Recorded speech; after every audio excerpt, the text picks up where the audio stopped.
الحمد لله رب العالمين نحمده ونستعينه ونستغفره ونستهديه ونتوب إليه ونعوذ بالله من شرور أنفسنا وسيئات أعمالنا من يهد الله فلا مضل له ومن يضلله فلا هادي له أشهد أن لا إله إلا الله وحده لا شريك له وأشهد أن محمدا عبده ورسوله وصفيه وخليله اتخذه الله خليلا كما اتخذ الله جل في علاه إبراهيم خليلا صلوات ربي وسلامه على آله وأصحابه ومن سار على نهجه وتمسك بسنته إلى يوم الدين قال الله تعالى يا أيها الذين آمنوا اتقوا الله حق تقاته ولا تموتن إلا وأنتم مسلمون جعلني الله وإياكم تحت قوله سبحانه جل وعلا يا أيتها النفس المطمئنة ارجعي إلى ربك راضية مرضية فادخلي في عبادي وادخلي جنتي. Ma'asyiral muslimin, jamaah salat Jumat, para hadirin yang semoga semua kita senantiasa dirahmati dan diberkahi oleh Allah. Alhamdulillah, segala puji hanya milik Allah. Senantiasa kita bersyukur kepada Allah atas segala nikmat dan karunia-Nya yang tidak pernah terhingga. Alhamdulillah, sebentar lagi kita akan memasuki satu bulan yang sangat mulia, yaitu bulan Dzulhijjah. Satu bulan yang disebutkan oleh Nabi sallallahu alaihi wasallam, "Ma min ayyami al-amalu salih ahabbu ila Allah min hadhil ayyamul ashr." Nabi SAW bersabda, tidak ada satu hari yang mana amalan saleh lebih Allah cintai di dalamnya dibanding 10 hari. Tidak ada satu amalan saleh yang lebih Allah cintai dibanding 10 hari di 10 pertama bulan Dzulhijjah. Ma'asyiral muslimin, jamaah salat Jumat rahimani wa rahimakumullah. Salawat dan salam sama-sama kita kirimkan kepada baginda yang mulia Nabi kita Muhammad sallallahu alaihi wasallam. Dan juga semoga tercurahkan kepada seluruh keluarganya, kepada seluruh para sahabatnya, dan kepada seluruh para pengikutnya sampai hari kiamat. InsyaAllah di hari yang berbahagia ini, di hari yang mulia, di Sayyidul Ayyam, khatib ingin menyampaikan terkait satu amalan ibadah yang sangat ditekankan di bulan Dzulhijjah. Semoga Allah memberikan kita taufik dan kemudahan untuk bisa bertemu dengan bulan Dzulhijjah. Satu amalan yang sangat ditekankan di bulan Dzulhijjah, yaitu ibadah kurban. Amalan ibadah kurban. Para ulama menyebutkan, ma'asyiral muslimin rahimani wa rahimakumullah, bahwasannya ibadah kurban adalah ibadah yang sangat-sangat ditekankan. Sebagian ulama menyebutkan bahwasannya hukum melaksanakan ibadah kurban adalah sunnatum muakkadah, yaitu sunnah yang sangat-sangat ditekankan, yang sangat dianjurkan untuk setiap muslim yang mereka mampu, setiap muslim yang diberikan kelebihan harta oleh Allah Subhanahu wa taala. Dan sebagian ulama mengatakan bahwa ibadah kurban hukumnya wajib. Ibadah kurban hukumnya adalah wajib setiap muslim yang mereka mampu, untuk setiap muslim yang mereka diberikan kelebihan harta oleh Allah Subhanahu wa taala. Namun pendapat yang lebih kuat sebagaimana yang disebutkan oleh para ulama dan pendapat jumhurnya ulama, ibadah kurban hukumnya adalah sunnatum muakkadah.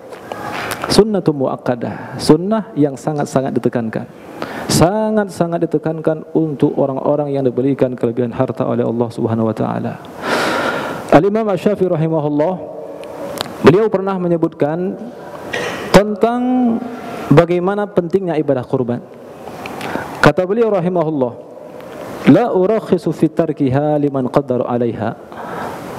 Aku memandang bahwasannya melaksanakan ibadah kurban untuk orang-orang yang mampu tidak ada keringanan bagi mereka. Tidak ada keringanan bagi mereka. Ini adalah perkataan Al-Imam Asy-Syafi'i rahimahullah, walaupun beliau mengatakan bahwa beliau memandang bahwa ibadah kurban hukumnya adalah sunnatum muakkadah. Sunnatum muakkadah. Kesimpulannya, ma'asyiral muslimin, jamaah salat Jumat rahimani wa rahimakumullah, bahwa ibadah kurban adalah ibadah yang tidak selayaknya untuk setiap muslim yang kalau seandainya diberikan kelebihan harta oleh Allah tidak pantas untuk ditinggalkan.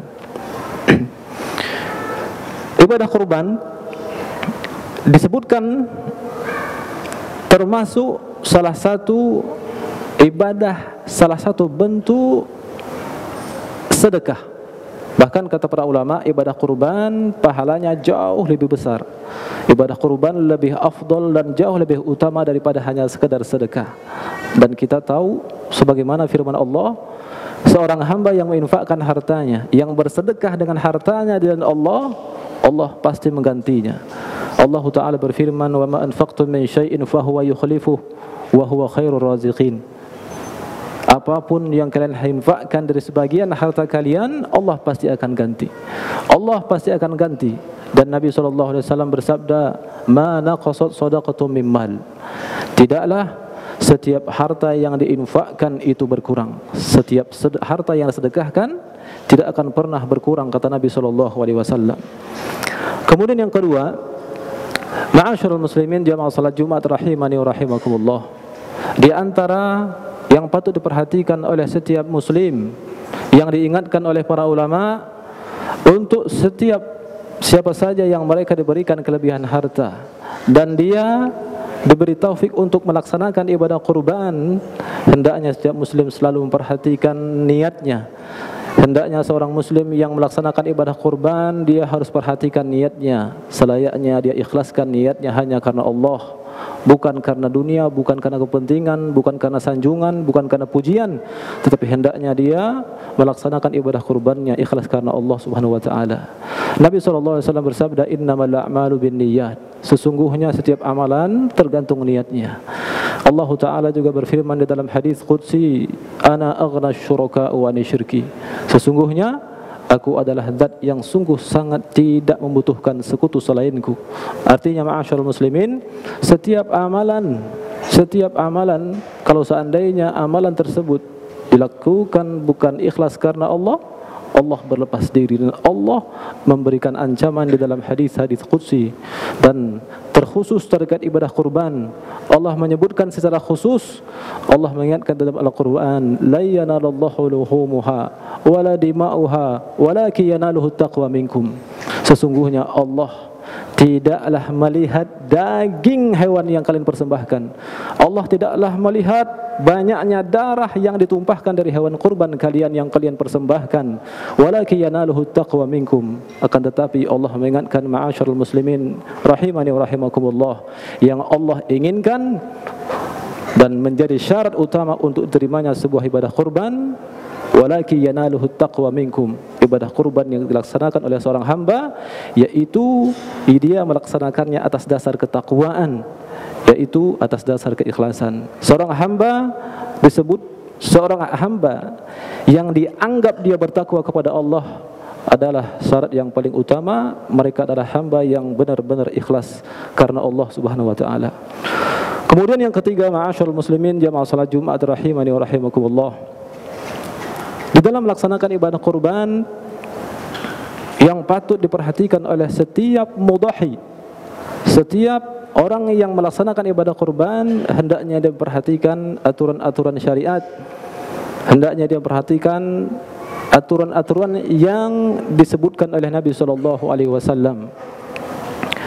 Di dalam sebuah hadis riwayat Imam Al-Bukhari rahimahullahu taala, dikisahkan ada seorang sahabat datang kepada Nabi SAW.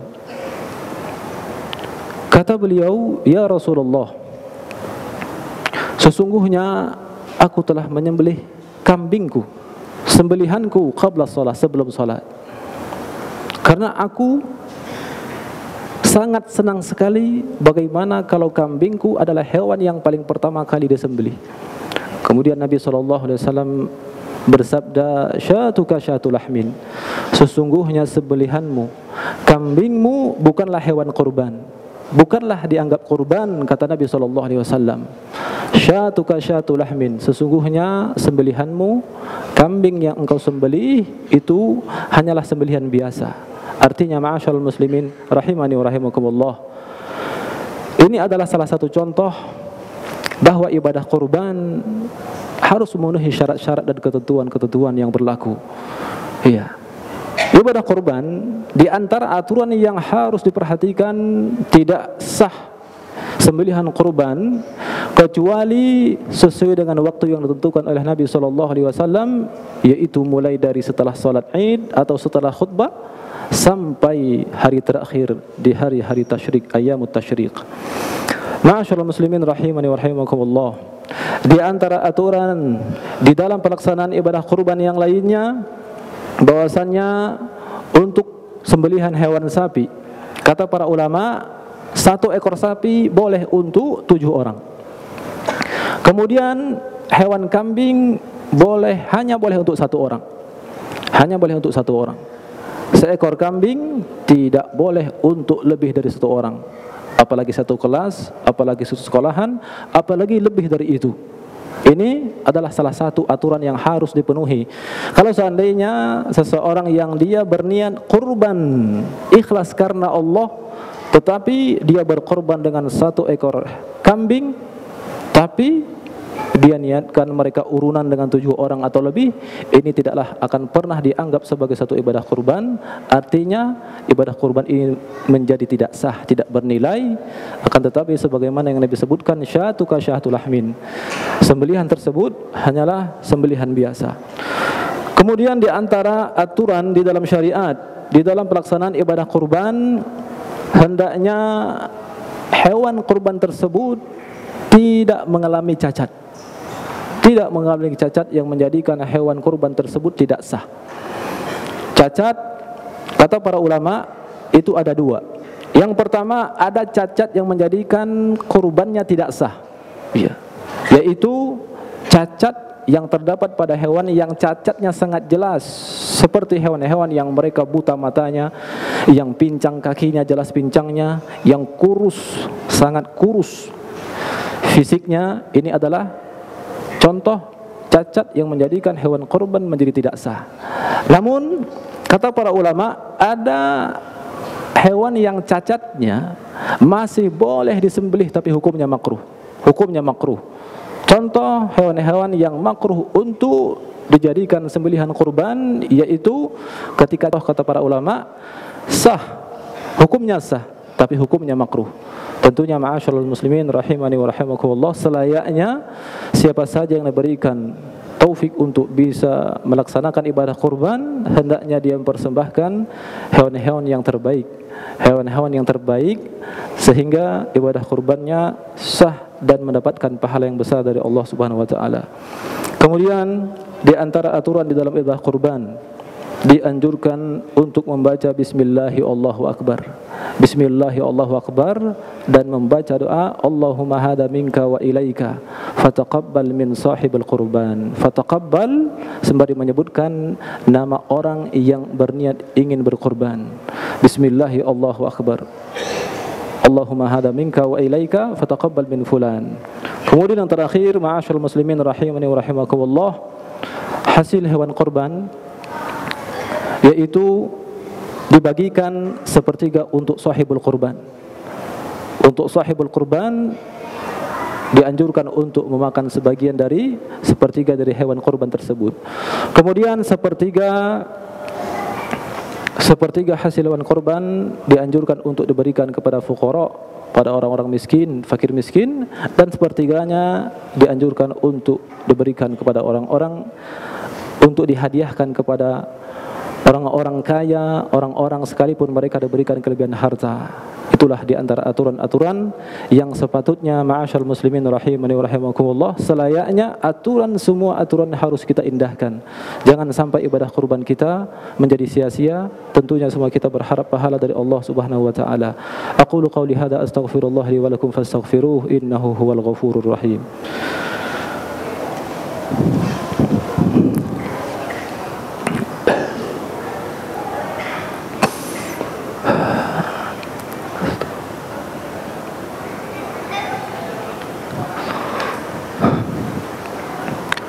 Alhamdulillahi ala ihsanih wa syukru lahu ala taufiqi wa amtinanih. Asyhadu an la ilaha illallah wahdahu la syarika lahu ta'dhiman li sya'nih.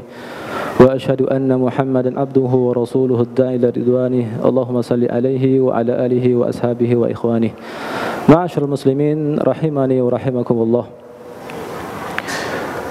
Di dalam khutbah yang kedua ini khatib ingin menyampaikan ringkasan apa yang telah kita sampaikan pada khutbah yang pertama. Di antara pelajaran yang paling penting yang harus kita bawahi bahwasanya ibadah kurban adalah ibadah yang sangat-sangat ditekankan di dalam syariat. Dan ibadah kurban adalah salah satu cara yang diberikan oleh Allah untuk siapa saja yang mereka menginginkan ampunan Allah Subhanahu wa taala. Untuk hamba-hamba yang menginginkan pahala dari Allah, yang menginginkan derajatnya ditangkat setinggi-tingginya oleh Allah Subhanahu wa taala. Kemudian yang kedua, bahwasannya ibadah kurban kunci yang paling utama adalah hendaknya seorang hamba ikhlas niatnya hanya karena Allah.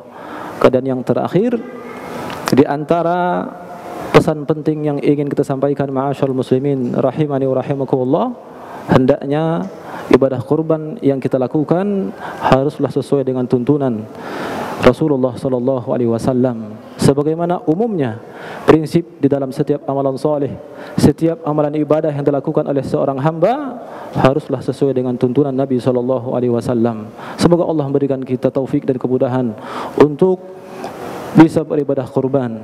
Untuk tahun ini bagi yang diberikan kemudahan, semoga Allah terima ibadah kurbannya. Dan untuk bagi sebagian yang belum mendapatkan taufik untuk beribadah kurban, semoga Allah berikan taufik di tahun-tahun berikutnya.